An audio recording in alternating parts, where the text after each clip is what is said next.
자, 조금 전에 그 유형 자산에 대해서 이제 취득 과정하고 취득하고 난 다음에 지금 여기 나왔던 것처럼 사용 과정, 사용 과정에서 발생하는 비용들이 어떤 것이 있는지를 갖다 지금 설명을 해드리고 있고요. 사용 과정에서의 첫 번째 이슈는 자본적 지출이냐 수익적 지출이냐 이것을 구분하는 게 여러분들한테 그 이슈가 되는 겁니다라고 얘기를 해드렸던 얘기죠. 근데 이렇게 쓰니까 조금 그렇죠? 해당되는 것 이런 것들이 있다. 자, 그래서 지금 자본적 지출이다, 수익적 지출이다 이 내용과 관련해서 여러분들이 구분해야 될 게 하나 있어요. 우리 지난 어저께 배웠던 그 우리 자산하고 비용, 즉 기말재고하고 그다음에 매출원가, 비용 사이에 그 과소평가다, 과대평가다 요걸 갖다가 어저께 배웠단 말이죠. 요거 질문하기 전에 어저께 배웠던 거 하나만 다시 복습을 해보고 난 다음에 적용을 시켜볼게요. 어저께 제가 여기 비용하고요, 매출원가, 매출원가하고요, 매출원가하고요, 얘는 비용이라고 했었고요. 비용. 그다음에 얘 밑에 있는 재고자산, 얘는 자산계정이라고 그랬었고요. 그다음에 이익, 그다음에 자본, 그다음에 법인세, 세금, 비용이라는 거 이렇게 두 그룹으로 나눠 놓고 나서 얘는 반비례 관계입니다 라는 설명을 해드렸단 말이죠. 여기 매출원가 비용과 밑에 있는 4개 얘네들은 기본적으로 같은 방향으로 움직인다 그랬었죠. 예를 들어서 기말 재고자산이 증가하게 되면, 즉 과대평가가 되면 얘는 과소평가될 수밖에 없다 그랬어요. 움직이는 방향이 이렇게 반비례 관계이고, 여기 재고자산이나 이익이나 자본, 법인세 얘네들은 항상 같은 방향으로 움직여요 라고 얘기를 했단 말이죠. 자, 그러다 보니까 여기 자본적 지출과 수익적 지출 요 갖고서는 얘를 갖다가 하나 이렇게 해놨다는 얘기죠. 우리 지금 아까 얘기했던 그 건물에 엘리베이터를 설치하느냐고 돈을 갖다가 지출을 했대요. 10만원을 지출했다 그러면은 대변에 현금 10만원 쓰면 되죠 뭐. 자, 봐요. 원래는 얘를 대변에 현금 10만원 썼다고 이렇게 하면 되겠고요. 제가 지금 뭐와 관련돼 있다 그랬었냐면 엘리베이터 설치와 관련돼 있다 그랬었죠. 그러면 여기 엘리베이터는 우리 자본적 지출이에요, 수익적 지출이에요? 자본적 지출이면 얘 뭐라고 써야 돼요? 자산이라고 이렇게 써요 그냥? 건물이라고 쓰라 그랬었죠. 건물이라고 이렇게 써야 되는데 10만원. 지금 이 회계 담당자가 얘를 갖다가 건물이라고 쓰지를 않고 우리가 그냥 배웠던 수선비라는 계정으로 그냥 썼단 말이죠. 건물이라고 안 쓰고서는 여기다가 수선비라고 썼다고요. 이렇게 수선비 10만원 이렇게 회계 처리를 했을 경우 재무제표에 미치는 영향은 어떻게 되겠습니까? 이게 질문이란 말이죠. 아까 뭐 애경씨가 물어봤던 그 뒤에 여러분 연습 문제, 그 이론 문제 있잖아요. 거기 문제 보시게 되면 문제가 관련된 게 여러 문제가 나와 있어요. 근데 거기에 바로 이 문제가 이런 식으로 문제가 나와 있단 말이죠. 봐요. 지금 건물이라는 얘 지금 조건이 뭐라 그랬었냐면 얘는 지금 자본적 지출이에요. 여러분이 좀 전에 얘기하셨던 것처럼 자본적 지출로 처리를 이렇게 건물로 해야 되는데 건물로 안 하고 비용인 수선비로 이렇게 했을 때 재무제표에 미치는 영향은 어떻습니까? 물어봤을 때, 자, 우선 건물이라고 하는 자산이 있죠. 자산 또 똑같이 얘기할까요? 자산하고 그 다음에 이익하고 자본하고 세금은 같이 움직인다 그랬었죠. 그 다음에 거기에 비용은 반비례로 움직여요 이렇게 얘기를 했었는데, 지금 여기 건물이라는 자산으로 기록해야 되는데 건물이라는 자산으로 기록을 안 했어요. 그죠? 그럼 얘는 과대평가가 되겠어요? 과소평가가 되겠어요? 자산으로 기록해야 되는데 안 했다며. 그러면 얘는 자산이 과대평가돼요? 과소평가돼요? 그죠? 과소평가가 됐겠을까요? 그죠? 왜? 10만 원 써야 되는데 안 썼잖아요. 그러니까 건물은 과소평가가 된다고 얘기를 하는 것이고, 이익은 어떻게 되겠어요? 이익은 얘도 과소평가 되겠죠. 자본은요, 얘도 과소평가 되겠죠. 세금은요, 얘도 과소평가 되겠죠. 자, 비용은 어때요? 얘는 과대평가가 되겠죠. 왜요? 여기 지금 수선비 쓰면 안 되는데 수선비라고 비용을 떡하니 써놨으니 비용은 더 증가했을 거 아니에요. 그죠? 그러면 요 계정만 이렇게 하나만 알게 되면 이런 과소평가니 과대평가니 하는 이 계정의 내용들은 금방 알 수가 있겠죠. 이해되셨습니까? 그래서 이렇게 활용하는 방법이 여기 수익적 지출이다, 자본적 지출이다. 여기에서도 실제로 여러분 회계에서 실무를 보거나 자격시험을 보거나 이 자본적 지출과 수익적 지출을 구분할 수 없는 사람도 분명히 있겠죠. 실무에서는 다 구분할까? 아니요. 배운 거에 따라서 이거 구분 못 하시는 분들 있을 거란 얘기죠. 여러분들도 이렇게 자산과 관련돼서 사용할 때 발생하는 비용이 지난번에 이거 자본적 지출하고 수익적 지출을 배웠는데 이거 어떤 걸로 써야 되지? 실제로 증빙서류를 받아보면 혼동스럽거나 그 회계적인 이론에 받침이 되어 있지 않으면 이를 갖다가 뭘 써야 될지 고민스러울 순간이 많이들 발생할 수 있더란 얘기예요. 그 내용들을 갖다 설명을 해드린 것이고요. 자, 그래서 아까 얘기했던 대로 건물이나 기계 장치는 비용 여기 수익적 지출로 처리할 때에는 수선비라는 계정 사용하시라고 알려드렸고요. 그다음에 차량 운반구 얘를 갖다가 기록할 때에는 차량 유지비 계정을 사용하세요 라고 얘기를 해드렸답니다. 자, 됐어요. 그 다음에 여기 두 번째 사용 과정에서 두 번째 발생하는 요소는 감가상각비예요. 감가상각비에 대해서 설명을 해드리도록 하겠습니다.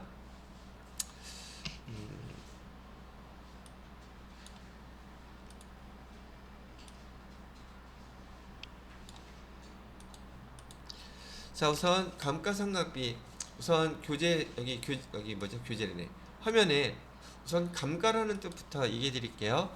감가라는 것은 우리가 유형자산을 샀는데 그 유형자산의 값어치가 떨어진다는 뜻이에요. 감가, 가격이 떨어진다. 대부분의 유형자산을 취득하고 그 당일날부터 가격은 떨어집니다. 여러분들이 그 인터넷으로 뭐 택배 신청했어요. 포장 뜯는 순간 가격은 떨어지기 시작해요.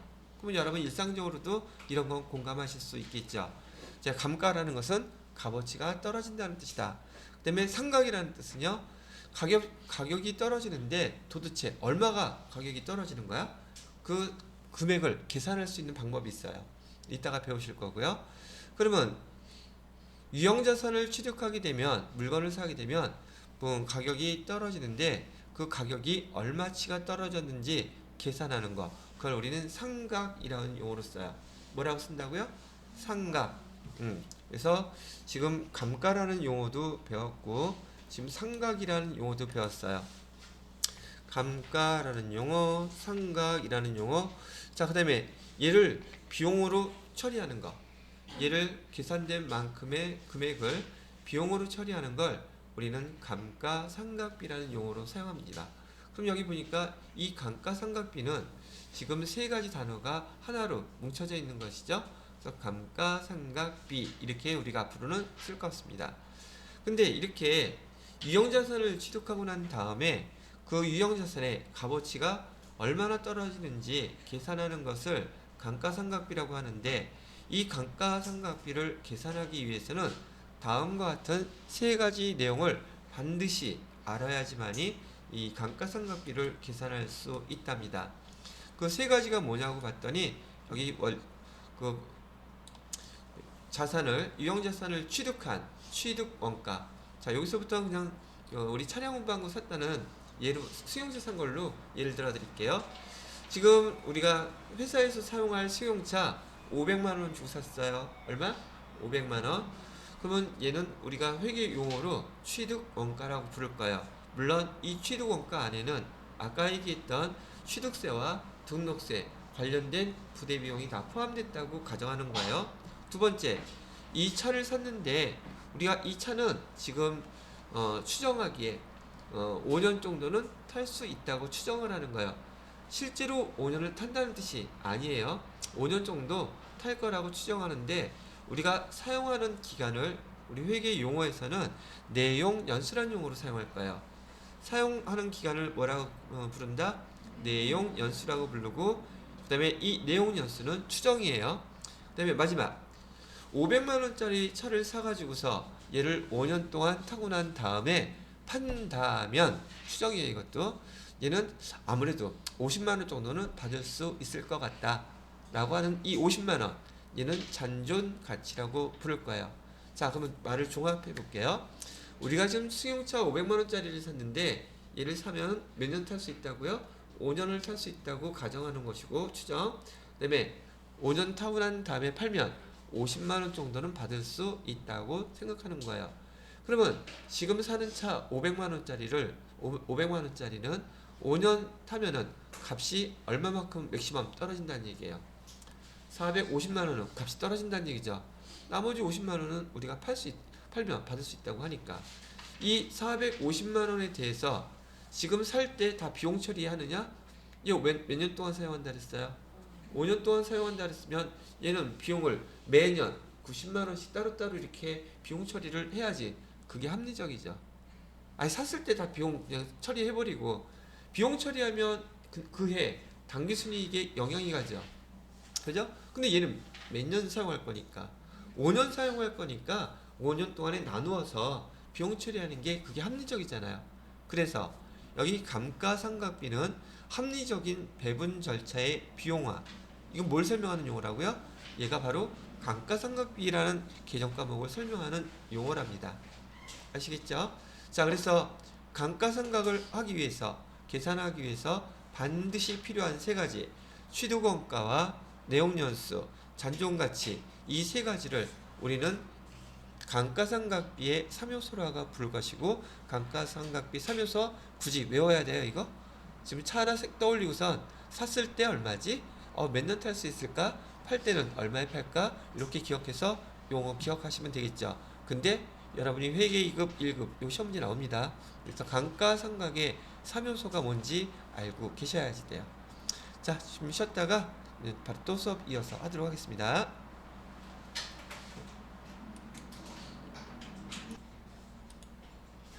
자, 그래서 지금 우리가 유형자산을 취득하게 되면 지금 감가상각비를 계산하기 위해서 얘를 갖다가 감가상각의 3요소 세 가지인 취득원가, 내용연수, 잔존가치 이 세 가지를 반드시 알아야지만 계산을 할 수 있다고 얘기를 해드렸어요.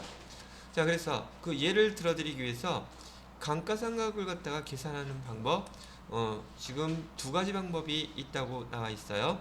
두 가지 방법이 뭐냐면 첫 번째 정액법. 얘는 일정한 금액, 날짜 감가상각을 하는데 그 금액이 매년 똑같이 일정한 금액이 줄어든다 그래서 우리 뭐 정액제 그런 요금, 정액 요금제 그런 거 많이 들어갔을 테니까 가격이 정해져 있다는 뜻이라 그랬죠. 그런 방법이 하나 있고요. 또는 정률법이라는 방법도 있대요. 정률법은 뭐 10%면 10%, 20%면 20% 매년 감가상각을 할 때 값이 떨어지는 비율이 매년 일정하다. 두 가지 방법을 갖다가 설명을 해드릴 거예요. 자, 근데 일단 여기 감가상각비라고 얘기하면 이 감가상각비는 1년 동안 유형자산의 값어치가 얼마만큼 떨어졌는지 계산하라고 하는 것인데 정액법이나 정률법을 사용하면 감가상각비가 계산되는 것은 1년치예요. 무슨 말인지 알겠죠? 감가상각비로 방법으로 계산하게 되면 감가상각비 몇 년치로 계산하는 거라고요? 1년치. 근데 만약에 우리가 그 자산을 갖다가 7월 1일 날 취득을 했다고 치면 7월 1일 날 7월 1일 날 취득을 했다면 그래서 12월 31일 날 감가상각비 계산해 주세요. 이렇게 얘기를 했어요. 그래서 그 감가상각비를 계산했더니 지금 10만 원이 계산됐다고 가정을 해보죠. 그러면 실제로 우리가 얘를 사용한 개월 수는 몇 개월을 사용한 거예요? 6개월만 사용했잖아요. 그죠? 근데 감가상각비 10만원 계산된 거는 얘는 제가 몇 년치라 했었어요? 1년치 12개월치로 계산하는 거란 말이죠. 그러면 우리는 7월 1일 날 취득해서 6개월 동안 사용했으니까 우리는 여기에 몇 분의 몇? 6분의 12분의 6 이렇게 해서 해줘야지만이 6개월치가 딱 계산되죠. 우리가 이렇게 월 해당되는 것만큼만 사용해서 계산하는 방법을 우리 뭐라고 부를 것이냐면 월할 계산이라고 부를까요? 월할이라고 부르는 것은 월별로 나누었다는 뜻이에요. 이것도 앞으로 이제 여러분이 많이 접하게 될 용어니까 미리 한번 설명해주고 월할 계산. 물론 회계 2급에서는 월할 계산이라는 용어를 쓰진 않아요. 잘. 근데 회계 1급에서는 월할 계산이라는 점 문제가 나오기 시작하니까 그 용어 설명해 드릴 겸 여기 감가상각하는 것도 같이 설명을 하는 거죠. 자, 그러면 6개월치 감가상각비는 얼마가 되겠어요? 당연히 5만 원이 되겠죠. 그죠? 이런 개념이라는 거 먼저 알아두시면 되겠습니다. 자, 정액법부터 설명해 드릴게요. 감가상각비를 계산할 때 정액법으로 얘를 계산하게 되시면은요. 자, 조금 전에 우리 감가상각비의 3요소 배웠죠? 그러면 취득원가에서요. 잔존가치는 빼주래요. 그러면 아까 제가 설명해 드렸던 기반으로 봤을 때 취득원가 500만 원에서 잔존가치 나중에 팔면 50만 원 받을 수 있다고 추정을 했었죠. 그걸 빼면 450만 원. 그 450만 원을 우리 뭐라고 부를 거냐면은 감가상각 대상 금액. 이 차량 500만 원짜리는 감가상각해서 값어치가 맥시멈으로 다 떨어진다고 해봤자 얼마까지만 저기 감가상각이 된다? 450만 원만 가격이 떨어지는 거예요. 됐죠? 자, 그리고 얘를 갖다가 감가상각 대상 금액을 내용연수로 나눠주게 되면 내용연수는 우리가 사용하는 기간이라 그랬어요. 그러면 첫 번째 해에 감가상각비가 얼마가 됐는지 계산할 수 있답니다. 자, 그래서 여기 보시게 되면 첫 번째 해 감가상각비는 얼마인지 한번 계산을 해보세요. 계산을 했더니 공식이잖아요. 일종의 취득원가에서 잔존가치 빼주래요. 그 다음에 그 금액을 내용연수 나누기 5 해주면 이게 감가상각비로 계산한 첫 번째 해에 감가상각비가 되더란 얘기예요. 자, 그리고 두 번째 해, 세 번째 해 계산하는 방식 다 똑같아요. 그리고 결과론적으로 감가상각비도 매년 똑같아지겠죠. 그렇죠? 자, 그러면 우리가 회계 담당자니까 지금 우리 차량 운반구의 가격이 지금 90만 원 값이 1년 동안 사용하는 동안에 값이 떨어졌죠. 그러면 이 값이 떨어졌으니까 얘는 회계상의 거래에 해당되니까 회계 처리해 줘야 되겠죠. 회계 처리할 때 어떻게 회계 처리하느냐? 여기 보시는 것처럼 차변에 뭐라고 써주라고요? 감가상각비 비용 계정이에요. 감가상각비 써주시고요.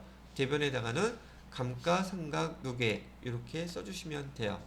얘는 12월 31일 날 하는 것이기 때문에 얘가 기말 정리사항, 즉 회계 담당자가 12월 말에 해 주어야 되는 그 결산 수정 분계 중에 하나예요. 여러분들이 알아서 해줘야 되는 것들이란 얘기죠. 차변에 뭐라고 쓴다고요? 감가상각비, 대변에 감가상각 누계. 자, 근데 우리가 배울 때 말이에요. 자산의 값이 감소하게 되면 우리는 지금 처음에 샀을 때 여기 차변에 차량 처음 차 샀을 때요. 차량 운반구 500만원 대변에다가는요. 현금 주고 샀으면 현금 500만원 이렇게 기록해 놨을 거예요. 근데 1년 지나서 얘가 지금 값이 차의 값이 감가상각 한 것만큼 90만원이 떨어졌다 그러면 원래 배운 대로 여기다가 감가상각비 90만원 이렇게 써야 되고 대변에다가는 차량 운반구 이렇게 해서 90만원 유형자산의 값이 줄어들었으니까 차의 값을 이렇게 빼줘야 되는 거 아니에요? 라고 할 수 있단 말이죠. 그죠? 지금 차값은 500만원짜리가 지금 90만원 값 떨어졌으니까 이렇게 처리해 주어야 되는 건데, 이렇게 처리하는 방법을 우리는 뭐라고 부르냐면 직접법이라고 불러요. 이렇게 직접 자산의 그 계정을 감소시키는 걸 갖다가 직접법이라고 부르는데, 지금 여기 제가 설명드린 거 내용을 보시게 되면 여기 제가 값이 떨어진 것만큼을 감가상각누계이라는 용어로 썼죠. 직접 차량운반거라고 안 뺐죠. 이걸 갖다가 간접법이라고 얘기를 해요. 근데 얘는 왜 이렇게 하느냐면, 차를 갖다 지금 당장 팔 게 아니기 때문에 최종적으로 그 차량 운반구 여기 그죠? 유형 자산을 처분할 때 그때 한꺼번에 다 처리하래요. 직접법으로 처리하지 말고 그냥 계속 이렇게 매년 감가상각누계액으로 처리해 놓았다가 그 차량 운반거를 처분할 때 그때 한꺼번에 회계 처리하기 위해서 간접법으로 사용하고 있고, 기업회계 기준에서는 유형자산에 대해서는 감가상각할 때 이렇게 간접법으로 사용하세요 라고 얘기를 했더란 말이죠. 자, 이렇게 하고 나니까 우리 지난번에 이렇게 저기 매출채권에서, 자 여기 써볼까요? 매출채권에서 매출채권 예를 들어서 10만원 있었다고 가정했을 때요, 그 다음에 대손 충당금이라는 계정으로 여기 1,000원 이렇게 가로로 표시해 놓고요. 그 다음에 이 금액을 갖다가 우리는 장부 가액 또는 회수 가능액 뭐 이런 식으로 썼었죠. 그래서 얘를 우리는 99만 9천원이 지금 장부 가액이고 회수 가능액이고 순실현 가치입니다, 이런 용어를 썼단 말이죠. 그랬을 때 제가 여기 대손 충당금의 정체가 뭐냐고 물어봤었죠. 이 대손 충당금은 지금 매출채권이라는 자산 바로 밑에 표시가 되기 때문에 대손 충당금도 자산 계정인데 자산을 차감하기 때문에 자기 자리는 대변. 그래서 대손 충당금은 자산 계정이면서 평가 계정이 차감 계정이고 평가 계정입니다, 이런 용어를 썼단 말이죠. 얘는 성격이 자산 계정이면서 그 다음에 차감 계정이고 차감 계정이면서 동시에 평가 계정이라고 이렇게 설명을 해드렸던 거 기억나세요? 머릿속에서 다 빠져나갔어요? 이렇게 썼던 것처럼 지금 우리가 두 번째로 배우는 이게 뭐죠? 차감 계정이면서 평가 계정인 이 성격이 지금 감가상각누계액도 똑같은 성격을 갖고 있어요. 그래서 이렇게 써볼게요. 이번에는 얘는 감가상각누계액은요, 지금 유형 자산 지금 여기 나와 있는 걸로 따지면 500만원이죠. 500만원 밑에다가는 감가상각누계액 지금 90만원 계산됐었죠. 90만원 이렇게 쓰게 되면 지금 장부가액은 얼마가 되느냐 하면, 장부가액은 지금 410만원.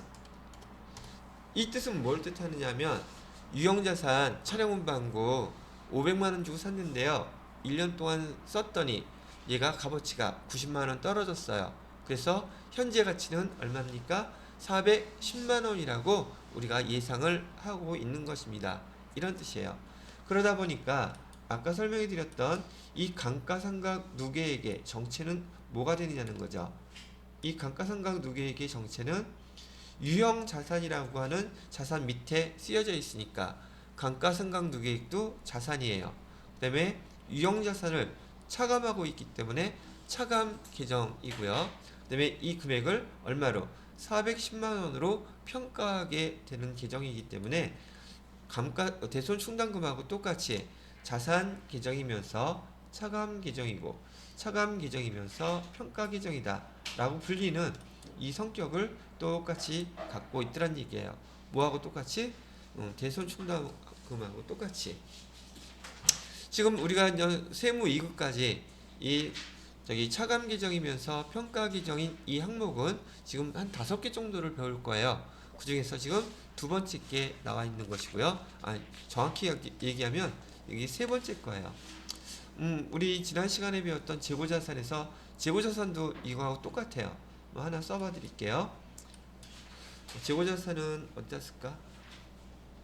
재고자산은 요 왼쪽에다 쓸게, 오른쪽에다 쓸게요. 자, 재고자산도 봐요. 재고자산이 예를 들어서 10만원 있었어요. 10만원 있었는데 우리가 여기 단가가 지금 차이가 나는 거예요. 저가법으로. 단가가 차이 났을 때 우리 뭐라고 쓰기로 했었냐면 단가의 차이로 그 손해를 기록해 놓은 것을 갖다가 재고자산 평가 충당금이라고 우리 쓰기로 했단 말이죠. 평가 충당금. 그래서 그 금액이 얼마였었느냐면 똑같이 1,000원 이렇게 돼 있었다면 실제 우리 지금 재고자산의 값어치는 얼마라고 생각하고 있습니까? 장부가액은 지금 99,000원이라고 이렇게 쓴다는 얘기죠. 이거 틀렸다. 999,000원이 아니라 99,000원. 자, 이렇게 하면은 여기도 마찬가지로 지금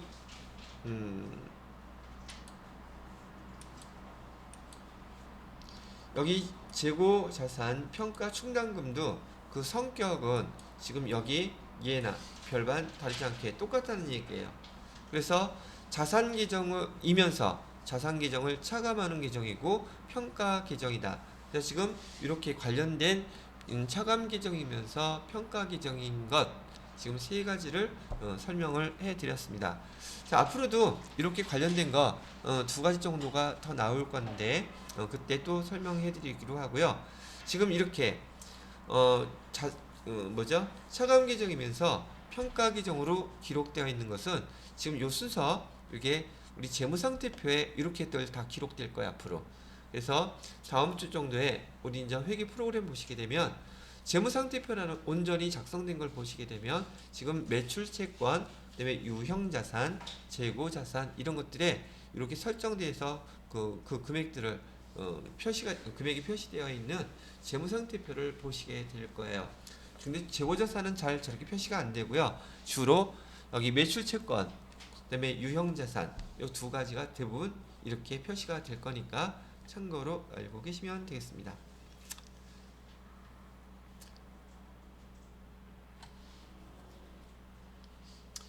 자, 감가상각누계 자산 계정이라 그랬어요. 근데 자산을 차감하기 때문에 자기 자리는 자산임에도 불구하고 이렇게 대변이 자기 자리라는 거 기억하시라고 얘기하고 싶은 거고요.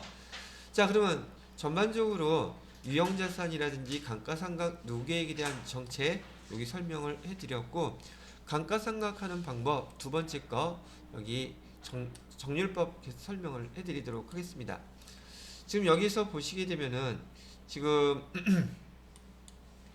정액법으로 감가상각비 계산할 때 감가상각의 3요소라고 하는 취득원가, 그 다음에 잔존가치, 그 다음에 여기 내용연수 세 가지가 다 사용이 됐단 말이죠. 근데 밑에 정률법을 보시게 되면 정률법에는 여기 취득원가, 잔존가치, 저기 내용연수 그게 아무것도 없어요. 정률법을 감가상각비 계산할 때는 여기 용어가 좀 특이해요. 그래서 여기 미상각 잔액에다가 정률, 상각률 곱하기만 하면 감가상각비를 계산할 수 있다고 하네요. 그러면 이 미상각 잔액이 무슨 뜻이에요? 자, 미상각 잔액은 상각을 아직 하지 않은 금액이란 뜻입니다. 그러면 상각을 아직 안 했다는 뜻은 첫 번째 해에 미상각 잔액은 처음에 이 촬영 문방구를 취득했을 때 취득한 500만원 이 자체가 미상각 잔액이에요. 그래서 미상각 잔액에다가 여기 정률, 이 정률은 보통 여러분이 푸는 문제에서는 정률이 몇 %라고 미리 알려줍니다. 알려주니까 미상각 잔액에다가 정률만 갖다 곱하면 정률법으로 감가상각비 얼마 금방 계산하실 수 있을 거예요. 자, 다시 한번 얘기해요. 정률법에서는 미상각 잔액에다가 그다음에 상각률, 주어진 상각률만 곱하면 돼요. 근데 문제에서는 여러분 헷갈리시라고 잔존가치는 취득가액의 5%입니다. 이렇게 가르쳐 줄 거예요. 근데 여기 지금 정률법에서 여기 잔존가치 사용돼요? 안 돼요? 전혀 안 되고 있죠. 정률법으로 감가상각할 때는 그냥 미상각 잔액에다가 주어진 정률만 곱하면 돼요. 다른 거 자료 줬다고 해서 이렇게 적용시키면 무조건 틀립니다. 아시겠죠? 자, 그러면 정률법을 사용했을 때 감가상각비 첫 해 얼마 계산이 됐어요? 200만 원 계산됐죠? 그죠? 아까 정액법 생각했을 때는 얼마였었어요? 90만 원이었죠? 그럼 여러분 상식적으로 실제로 우리가 차를 샀다고 가정했을 때 차를 사면 매년 그 값이 떨어지는 게 매년 똑같게 그게 현실적일까? 아니면 첫 해 왕창 떨어질까? 어떤 게 현실적일 것 같아요? 대부분 첫 해 왕창 떨어지죠. 여러분 스마트폰 사고 6개월 되면 골동품 돼요. 그죠? 왜? 새로운 것들이 계속 나오니까. 그러다 보니까 우리 실생활에서는 뭐 뭔가를 사고서 그거의 값어치가 떨어질 때는 첫 해, 즉 사고 나서 얼마에 써서 가격이 제일 많이 떨어져요. 그래서 나는 그 1년, 2년 사용한 거 있잖아요. 중고 사요. 그럼 아주 저렴하게 잘 살 수 있죠. 저 지금 저 S10 지금 나왔다 그랬죠. 제가 6개월이나 1년 후에 사면 어떨까 생각하는 중이에요. 지금 여기 뭐죠? 갤럭시 같은 경우 8 또는 10 같은 거 있잖아요. 그거 얼마 안 해요. 중고 사면은. 근데 여러분들이 스마트폰 사용하시면서 보편적으로 저기 그 성능이 떨어져서 스마트폰 바꾸시는 거예요? 성능이 어떤 게 떨어지던가요? 느려요? 요즘은 여기 스마트폰들을 뭐 메모리도 그렇고 정리가 안 돼서 그런 거 아닐까? 보통 그 정리를 잘 해주셔야 되는데 지금 제가 사용하는 거 제가 갤럭시 노트 5라 그랬죠. 지금 10의 딱 반이야. 근데 지금 20이 나왔어. 거기에 4분의 1이야. 근데도 사용하는데 전 지장 없거든요.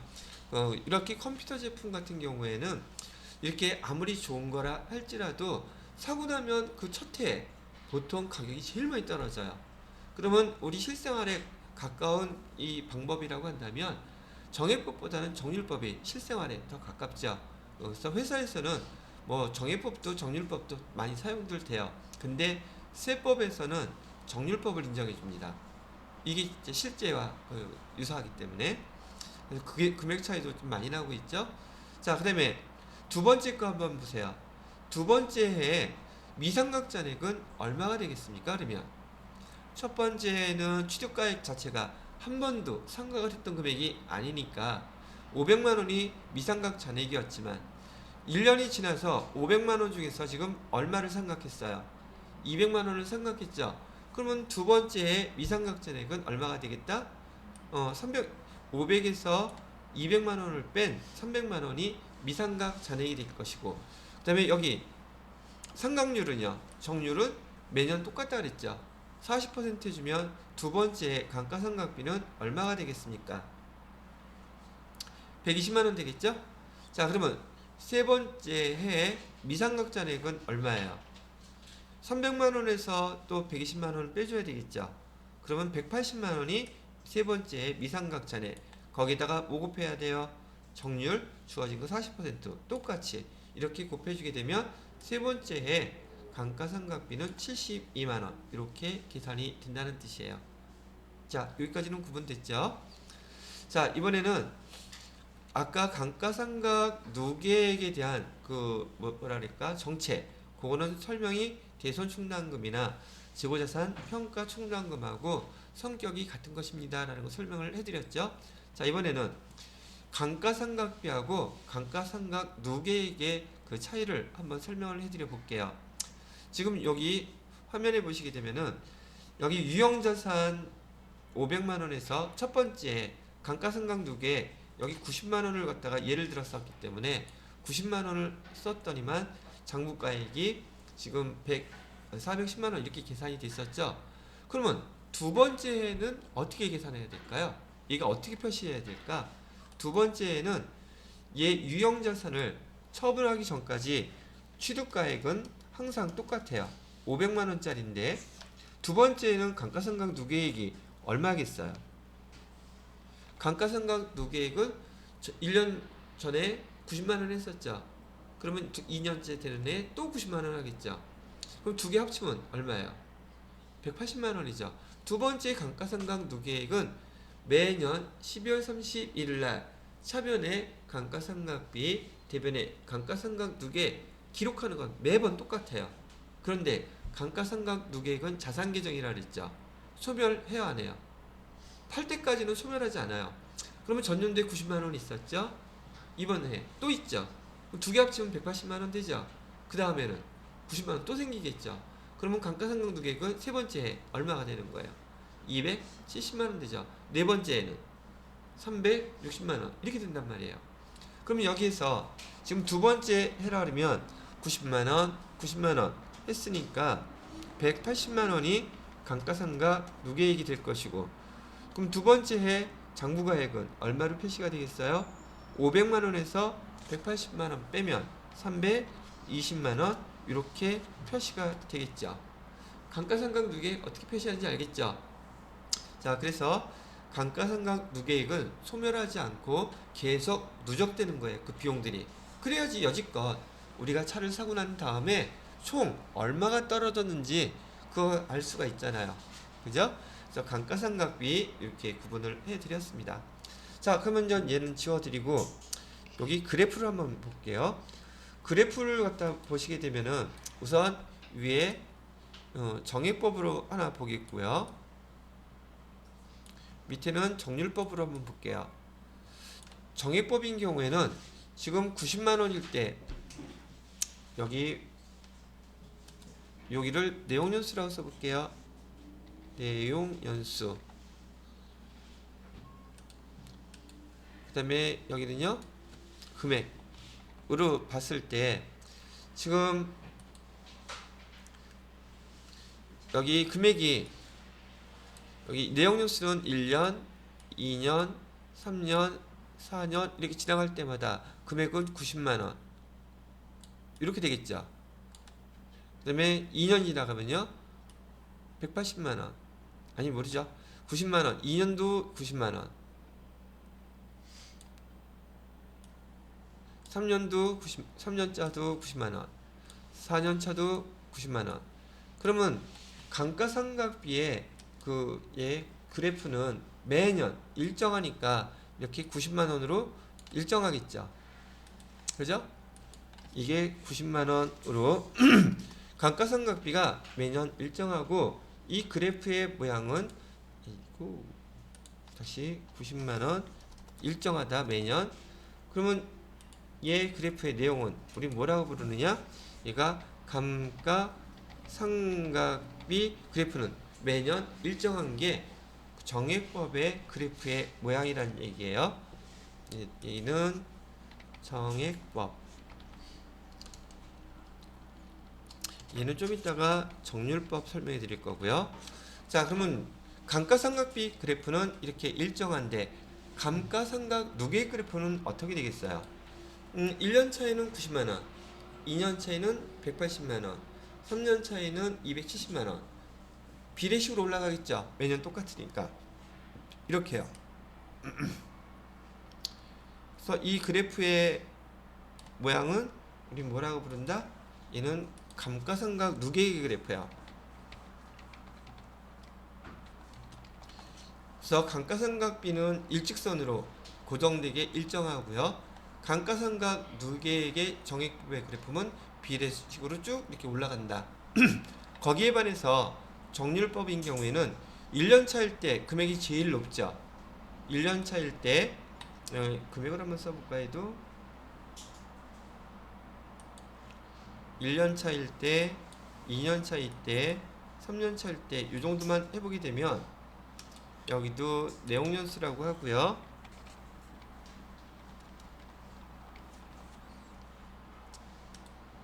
여기 위쪽을 똑같이 금액이라고 봤을 때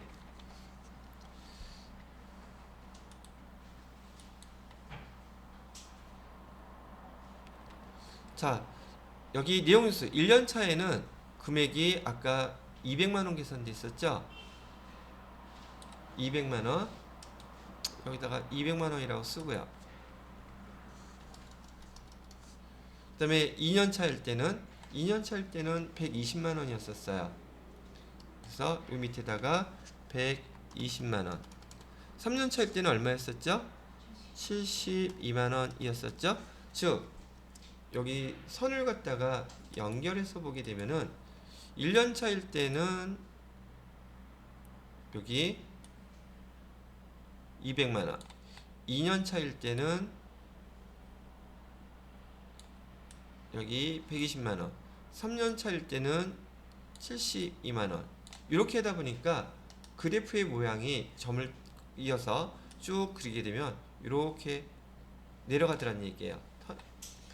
그래서 우리 얘 그래프의 모양은 뭘 나타내고 있어요? 그러면 정률법의 감가상각비는 이와 같이 우하향으로 해서 주르륵 내려가는 이런 형태가 되더라. 거기에 반해서 감가상각 누계액은 어떻게 되겠어요? 처음에 200만 원이었다가 두 번째에는 두 개 합치면 320만 원, 세 개 합치면은 300 얼마. 이렇게 해서 금액이 지워졌다. 얘는 감가상각비 그래프가 요모양으로 되고요. 그 다음에 감가상각 누계액의 그래프는 이렇게 가다가 갑자기 이제 점점 줄어들겠죠. 지금 이렇게 나타나는 것이 감가상각 누계액의 그래프예요. 어디에서? 정률법에서요. 감가상각 누계액의 그래프가 지금 정액법하고 정률법하고 비교해서 보시면은 그래프만 보더라도 아 이게 정률법이겠구나, 정액법이겠구나, 이건 감가상각비구나. 여기서 시험 문제가 출제된다면 그림으로 여러분들한테 이걸 구분해 보래요. 얘가 감가상각 누계액의 그래프인지, 그다음에 감가상각비의 그래프인지, 얘가 정률법에서 감가상각 누계액의 그래프인지, 감가상각비의 그래프인지 이런 것들을 그림 보고 구분하라고 나올 수 있는데 여러분이 회계 1급에서는 안 나와요.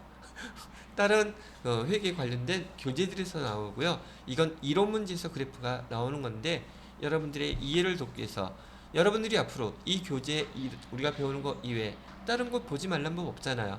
근데 회계 이론 교재에서는 안 나올 수가 없는 이론들이기 때문에 제가 겸사겸사 이해를 돕기 위해서 설명을 해드렸습니다.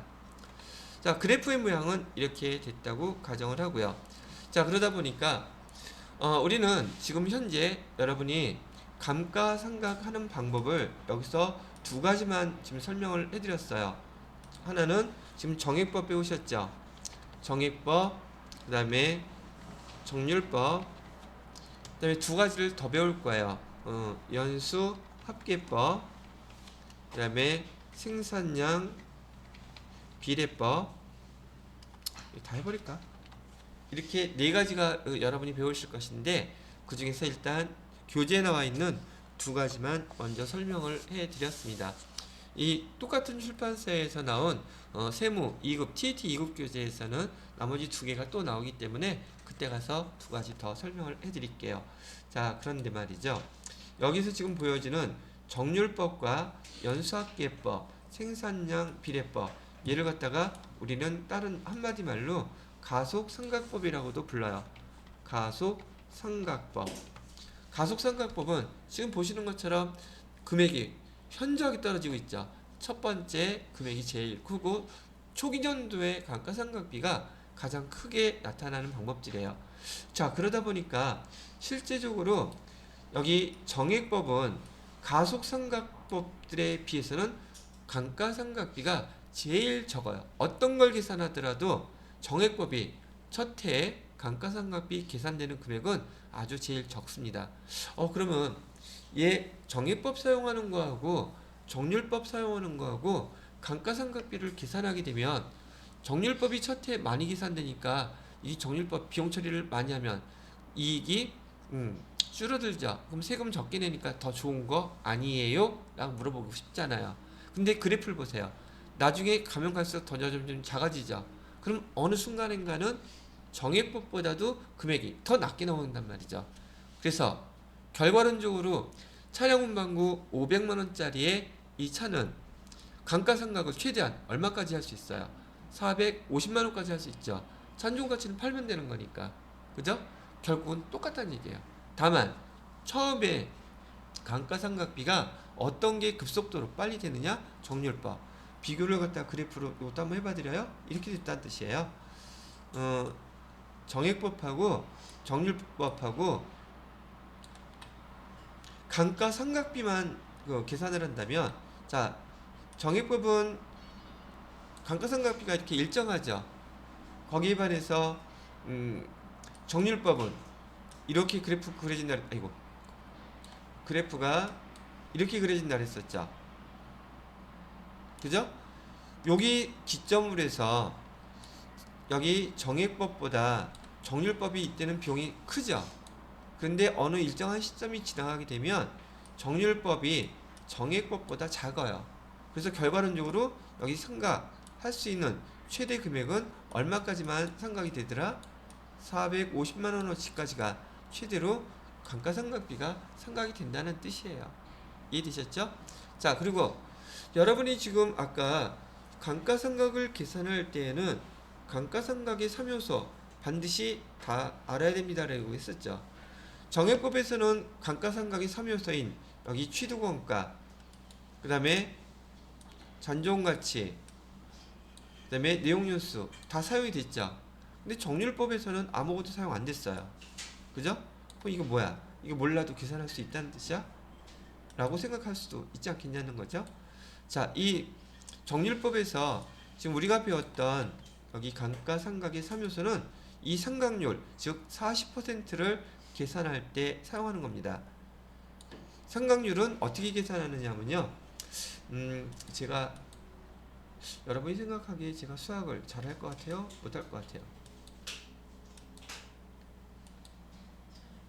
잘할 것 같아요? 같기만 해. 자, 여기 상각률을 계산할 때는 어떻게 계산을 해야 되느냐 하면요. 여기 1 마이너스 루트 이렇게 하고, 여기 루트 앞에 내용 연수 여기를 써주시고요.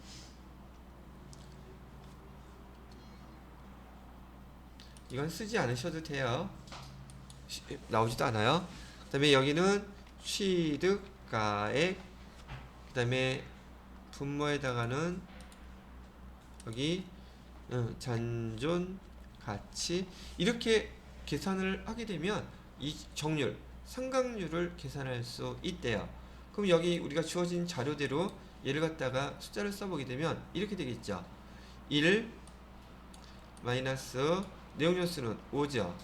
5년 루트 취득가액은 500만원. 그죠? 500만원. 그 다음에 잔존가치는 얼마라 그랬어요? 50만원. 잔존가치는 50만원. 이걸 계산하면 상각률이 40%가 나온다, 몇 %가 나온다, 이렇게 계산이 되는 거예요. 근데 여러분 이거 계산할 줄 아세요? 난 다 까먹어서 모르겠어. 그래서 여기 상각률, 정률을 계산할 때 얘가 사용된 거기 때문에 정률법으로 감가상각할 때는 미상각 잔액 곱하기 정률만 주어진 거 할 것. 그 이외에 잔존가치니 뭐니 나오는 정보들 여러분 태클 걸어 헷갈리게 만드는 것들이니까 사용 전혀 신경 쓰지 말 것. 아시겠어요? 자, 여기 이렇게 해서 감가상각하는 방법 두 가지 설명을 해드렸고, 거기에 해당되는 이론까지 정리를 다 해드렸습니다. 자, 그러면 얘는 지울게요. 자, 아까 얘기해드렸던 재무상태표, 부분재무상태표인데 재무상태표 유형자산 밑에 뭐 써져 있어요? 여기 보시는 것처럼 유형자산 건물이라는 거 바로 밑에 감가상각 누계액 10만원 표시되어 있죠. 그래서 장부가액은 얼마라고 보고 있다? 40만원. 이렇게 계산을 한다는 뜻입니다. 됐죠? 자, 이번에는 마지막 여기 유형자산에 대해서 처분과정 설명해 드리겠습니다. 자, 열심히 이렇게 우리가 지금 유형 촬영문방구 사용하고 있었어요. 사용하고 있었는데 지금 여러분들이 이 유형자산 처분 문제와 관련돼서는 지금 조금 전에 어디죠? 재무상태표에 유형자산 밑에 감가상각 누계 그 차이 금액인 장부가액, 즉 이러한 모양을 잊어버리면 안 되고, 이 유형자산 처분 문제는요, 회계 2급, 회계 1급, 세무 2급, 세무 1급 한 곳에도 빠지지 않고 100% 다 출제되는 문제예요. 그러니까 지금 제가 설명해 드리는 거, 얘는 별표까지 붙여놨어요. 되게 중요한 문제예요. 그렇기 때문에 잘 설명 듣고 꼭 연습해서 제가 하라는 대로만 하셔야지, 그렇게 안 하면 10번 계산하면 8번, 9번 틀립니다. 특히나 분기할 때 틀려요. 그렇기 때문에 제가 지금 머리가 안 좋아서 그런지 제가 옛날에 공부할 때 그랬다고요. 그래서 제가 설명해 드리는 대로 문제를 읽고 꼭 이 모양으로 먼저 기록을 해 놓으셔야 됩니다. 아시겠죠? 자, 우선 이해를 돕기 위해서 여기 설명부터 하겠습니다. 우리가 차량 운반구 아까 얼마 주고 사왔어요? 500만 원 주고 사왔죠? 우리가 이 차를 지금 3년 동안 사용했어요. 3년, 4년 동안. 4년 동안 정액법으로, 시험 문제는 여러분 대부분 정액법으로 계산하게끔 문제를 내요. 쉬우라고. 이 개념만 잘 이해하고 있으면 되게끔. 그러면 매년 지금 90만 원씩 4년을 사용했으면 감가상각 누계액은 얼마가 되겠습니까? 360만 원 되겠죠. 자, 500만 원짜리 차량 운반구 사와서 감가상각 누계 360만 원 계산했어요. 그러면 장부가액은 얼마예요? 140만 원 되겠죠. 반드시 이 모양으로 정리를 먼저 꼭 메모해서 해 놓으셔야 돼요. 근데 장부가액이 지금 현재 140만 원짜리인데 얘를 지금 우리가 얼마에 팔고 있느냐면 얘를 150만 원에 지금 매각한다고 얘기가 나온 거예요.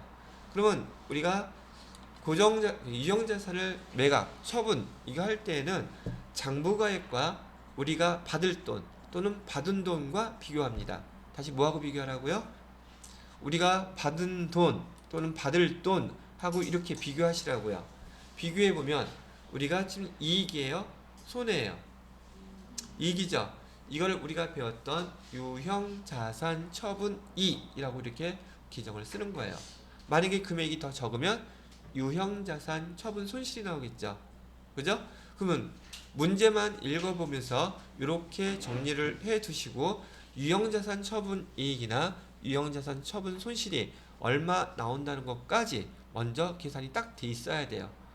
이렇게 해놓은 다음에 제가 회계 처리하는 거 보세요. 유형자산은 처분할 때 유형자산 처음 취득했던 거 다 없애버린다 그랬죠. 감가상각 누계액도 그때 없어져요. 자, 어떻게 처리하느냐? 지금 첫 번째, 지금 여기 우리 감가상각 차량 운반구 얘 지금 판다면서요. 여기 차량 운반구 처분하게 되면 얘는 유형자산이잖아요. 자산이잖아요. 팔면 어떻게 되겠어요? 대변으로 없애줘야 되죠. 무조건이에요. 그러면 취득원가인 500만원 차변으로 무조건 먼저 없애준다. 그러면 차량 운반구 이렇게 500만원 없어지겠죠. 그러면 이 차를 사용하면서 비용화 시켰던 누계, 감가상각 누계 말이죠. 얘도 더 이상 있을 필요 없죠. 차를 팔고 있으니까. 감가상각 누계액은 자기 자리가 차변이라 그랬어요? 대변이라 그랬어요? 그 문제를 없애주려고 하면 차변으로 보내줘야 되죠. 이건 자동이에요. 그럼 감가상각 누계 여기 나와 있던 거, 감가상각 누계 얘는 원래 자기 자리가 대변이었던 거였었어요. 그럼 없애주려고 하면 당연히 차변으로 360만원 이렇게 없애줘야 되겠죠. 그래서 여러분이 이 문제를 읽고 지금 위와 같이 미리 정리를 해놨다면 1번과 2번은 그냥 자동빵으로 여러분들이 회계 처리를 이렇게 먼저 1번, 2번 해주셔야 된다는 얘기예요. 그럼 이거는 별반 어렵지 않겠죠. 개념이 뭐예요? 유형자산 팔았다고 하니까 팔았으면 유형자산 없애주고 거기 딸려 있었던 감가상각 누계액도 없애주고, 자 팔았으니까 돈 받아야 될 거 아니에요. 자, 돈 아직 못 받았어요. 돈 나중에 주겠대. 그 계정 뭐라고 써야 돼요? 미수금 써야 되죠. 여러분이 여기에서도 이 문제 하나 가지고서 문제를 여러분이 자격 시험에서 낼 수 있는 게 너무너무 많은 걸 한 문제로 다 물어볼 수 있기 때문에 시험 문제에서 빠지지 않고 나와요. 그리고 회사에서 실무적으로 이런 일 주구장창 많이 해야 되죠. 그러니까 자격시험에서 이걸 처리할 수 있는지 없는지 그 능력을 꼭 물어보겠죠. 그러니까 이건 퍼센테이지로 따지면 출제 확률 100%니까 얘를 연습해서 잘 익혀 놓으셔야 되겠죠. 나중에 이제 이 과정들 끝나고 나서 제가 문제 풀 때 그때 계속 연습하시게 되면 절대 틀릴 일도 없고 안 틀리실 거고요. 그 다음에 실무에서도 다 금방 처리하실 수 있겠죠. 자, 그래서 미수금 150만원 여기 바로 기록을 해줍니다. 그럼 여기 미수금 기록했던 거 여기 이렇게 기록해 주시라고요. 그 다음에 이제 남은 됐어요. 차변과 대변 합기금액 차이를 계산해 보세요. 딱 10만원 나죠. 근데 아까 우리 유형자산 처분 이익인지 유형자산 처분 손실인지 미리 계산해 놨잖아요. 어디에? 여기에. 아까 이렇게 계산해 놨잖아요. 장부가액하고 처분하는 금액하고 비교했을 때 10만원 유형자산 처분 이익 나오겠구나. 미리 계산 이렇게 해놓으라 그랬잖아요. 제가. 그리고 마지막으로 얘 계정을 우리가 계산했던 유형자산 처분 이익 이 숫자하고 딱 일치가 되면 여러분이 유형자산 처분하는 문제와 관련돼서 회계 처리를 정확하게 잘했구나. 검사까지도 가능해요. 꼭 이렇게 하셔야 돼요. 아니 물론 더 잘하시면 여러분이 원하시는 대로 하면 되지만 제 경우에 많이 틀려보고 그런 다음에 이렇게 하게 되더라고요. 그러면 얘는 아주 명확하게 붕괴가 된 걸 확인할 수 있기 때문에 요 포맷 꼭 외워놓으세요. 외워놓고 이 관련된 문제가 나오면 이 위에처럼 먼저 정리해 놓은 다음에 그 다음에 회계 처리하세요. 시험 문제는 주로 얘를 물어볼 때도 있고요. 그냥 분기 처리를 물어보는 게 아니라 이거 유형자산 처분 이익인지 유형자산 처분 손실인지 이런 거 계산하라고 문제가 나오거나 실제로 여러분이 이제 다음 주부터 회계 실기 하시게 되면은 실기 문제에서 요거 입력하라고 밑에 분기하는 거 있잖아요. 회계 프로그램에다가 직접 입력하는 문제로 나옵니다. 그러니까 이론이 됐던 실기 문제가 됐던 두 가지 형태로 다 나오기 때문에 여러분들이 이번에 배우실 때 연습 잘 해두셨으면 좋겠다고 얘기하는 겁니다. 자, 여기까지가 유형자산에 대한 설명 마무리가 된 거고요. 자, 그 다음에 무형자산을 볼게요. 이 무형자산은 아까 형태가 없는 거라고 얘기했었고요. 근데 형태가 없는 것이라 할지라도 식별, 구분할 수는 있어야 된다고 얘기를 한 거예요. 그 다음에 아까 비화폐성이라는 얘기도 해드렸었죠. 자, 그러면 무형자산의 종류, 우선 지난번에도 한번 설명했던 것이긴 하지만 무형자산의 종류 뭐뭐가 있죠? 자, 여기다 한번 써볼게요. 무형자산의 종류 대표적인 것은 영업권이라는 것이 있다 그랬었죠. 그죠? 영업권 뭔지 설명해드렸었나요? 했어요? 안 했어? 했어? 까먹었어? 일단 써놓고 합시다. 다음에 영업권이 있었고 두 번째는 산업 재산권이라고 했었죠. 산업재산권은 뭐 생각해야 돼요? 코카콜라병 그냥 말로만 할게요. 뭐뭐 있었어요? 첫 번째 앞에 있는 거 순서대로 병 속에 들어가 있는 거 특허권. 그죠? 두 번째는 뭐 있었어요? 병 모양 실용적이죠? 실용 신안권.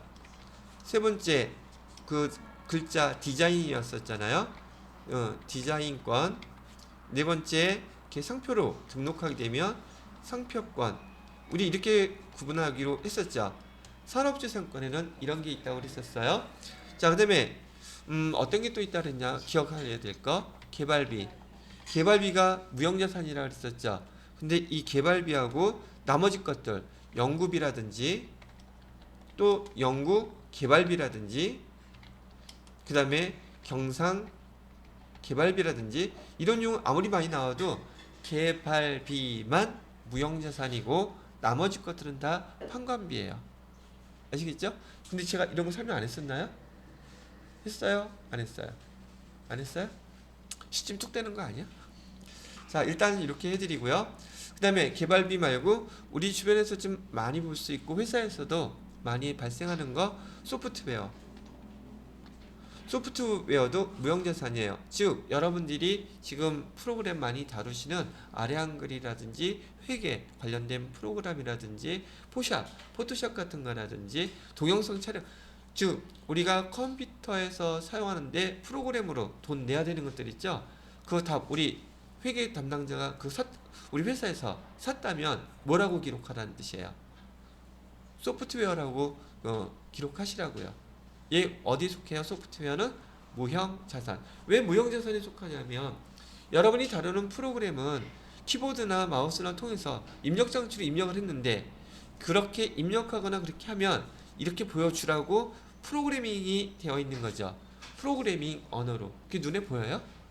결과물만 보이는 거잖아. 그래서 우리는 이걸 무형자산, 형태가 없는 자산으로 구분한다는 얘기예요.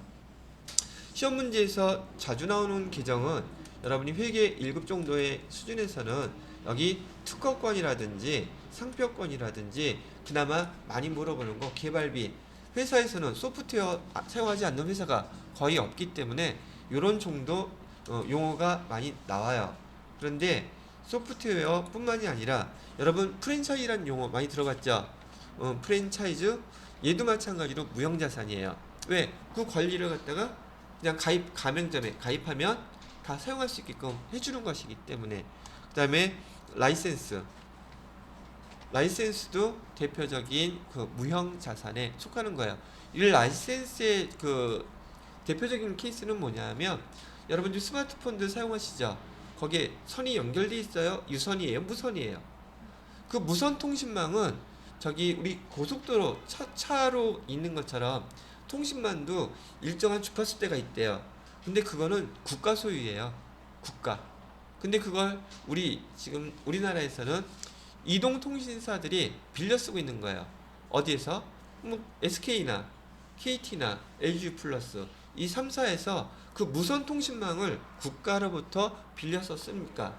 빌린 거에 대한 대가를 내야 되겠죠. 그때 뭐라고 쓴다? 라이센스라고 쓰는 거예요. 이해되시겠어요? 이게 무형자산이다. 그래서 무형자산 일단 종류만 한번 쭉 설명을 해드렸고 10분 쉬었다가 여기 무형자산까지만 마무리하고서는 우리 또 수리능력 잠깐 맛배기로 한번 보고 끝내도록 하겠습니다. 자, 10분 쉬세요.